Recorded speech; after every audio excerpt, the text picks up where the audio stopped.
Came back. I never had the heart to tell Dave that. I like the what I was impressed with more than anything else, it's clear that he's running for this office not so much for holding the office, but for the purpose of using it to extol and promote his ideas, of which he has a number. The other thing that impressed me about him was his thoughtfulness. He really is a very concerned, thoughtful man. And that's a very important ingredient, in my view, in political office. You know, he really believes in the state. He really believes in its agricultural and rural characteristics. And that ultimately, over time, will translate into his becoming better known in votes. But it just doesn't happen overnight. Here's why I want you to support Chris Bray. First of all, he has an agenda that is perfect for Vermont. It's not about politics, it's about Vermont. And he'll tell you more about it. It's about making money and making jobs from our own natural resources, doing what we do best. It's about heating our homes and making fuel from things that we can grow here, creating the jobs that do that. And it's also about high tech, bringing in, improving our infrastructure so we can bring in different kinds of clean businesses. Now, everybody says that. Everybody wants that. So what's different about Chris? What's different is that he's done it. He introduced the farm to plate program. I mean, I've been thinking about it so long that I've forgotten it. Does that make any sense? But he introduced the farm to plate program, which was no small feat. It involved a lot of work in the House, a lot of work in the Senate, but he had to lay a groundwork and a lot of people to understand that this isn't about hot lunch at Weybridge School. This is about an industry that can transform how we make a living, how we make money, how we eat, and what our landscape looks like in Vermont. He's already started that. He's already started a biofuels initiative.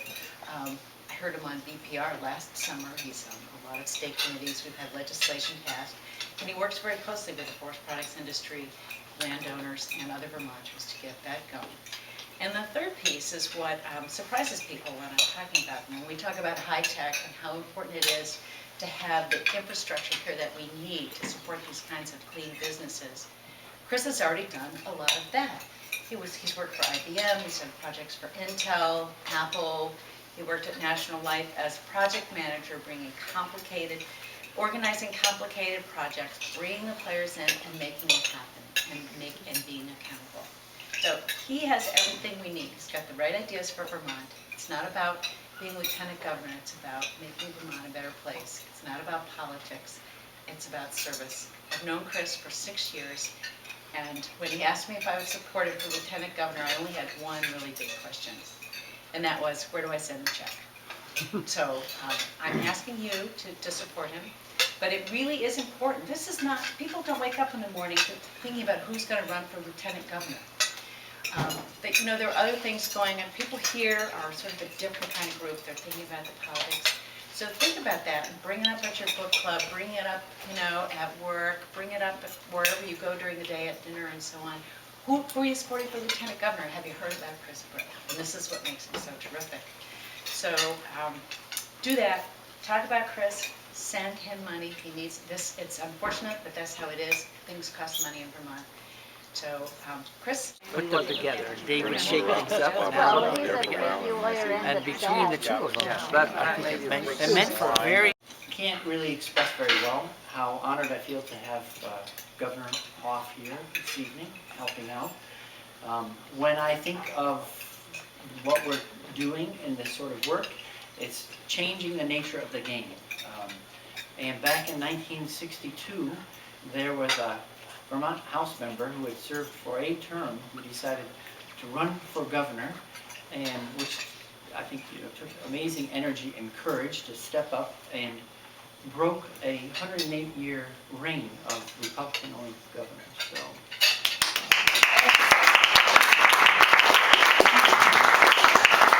So I'm with the right group of people. As Claire mentioned, if I do a little bit of background. So my family first came to Vermont in 1854. 6 generations of my family have lived here. although we've moved in and out of state, some of us. For instance, my father was a physician between residency and military service, traveled out of state, and I spent my childhood in New Britain, Connecticut.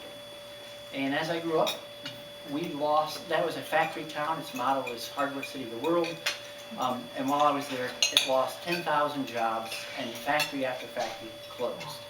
And it sensitized me to the whole importance of having good, solid job that relates well to where you live. And the community lost a tremendous amount, more than just employment. It lost a lot of energy, heart, soul. It made it a really vibrant place to live. Meanwhile, we're going back and forth to Vermont, and I'm growing up, I look at Darien, and I see 11,000 farms when I'm a kid, and we're down to about 1,000 now. So I feel like there's a similar thing happening. It's more diffuse, it's slower,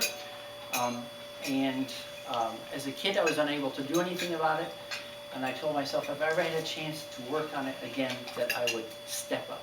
And for me, running for lieutenant governor and serving in the House is all part of stepping up. I would like to see us hold on to what's essential in our traditions and keep on adopting them and having them evolve so they stay vital and keep Vermont the beautiful, green, healthy place that it is. Sometimes when you talk to someone from elsewhere, it's easier to appreciate what you have living here. National Geographic Traveler did a piece a year ago. They interviewed 437 travel experts from around the world, best places to visit. And they came up with a list of 133. Number 6 was Vermont, the highest in America. And they picked it for its scenic beauty. That's no surprise to anyone here. They picked it for its small, livable cities and villages. They picked it for its historic streetscapes, and they picked it for local business. So to me, they really put their finger on a lot of the things that are unique to Vermont. So when I think about our positive future, I think about building on what's unique to Vermont. So we have this amazing 88% of the state that's farmland and forest land. Let's use that well to grow a new, stronger economy. And then we have Vermonters themselves who are always starting businesses, making businesses that grow. Let's also support them. So Farm to Plate was about saying, if agriculture is challenged, how could we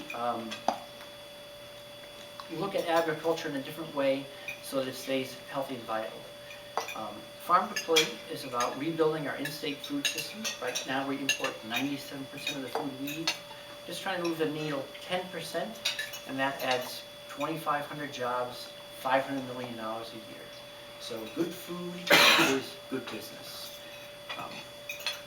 In a similar sort of way with technology, I've talked a lot to businesses in the last 4 years. Two things I hear regularly are that money is hard to come by, and that permitting can be a tough process, especially the uncertainty related to permitting. Not so much the cost of complying, but the uncertainty of going through the process. So one of the things I've been working on is a Vermonter to Vermonter lending program. If we take the amount of money that Vermonters put into war bonds by the end of World War II, now adjust that for inflation and population growth, it equals a pool of $4.3 billion in Vermont waiting to be applied to Vermont-based projects. For the last few years, I've asked Vermonters in conversation, if you had a chance to put money into such a pool, might pay a small rate of return, but your money would be invested locally, would you be interested in it? And the rate of yes is 100%. So I think there's a strong interest in supporting more local business.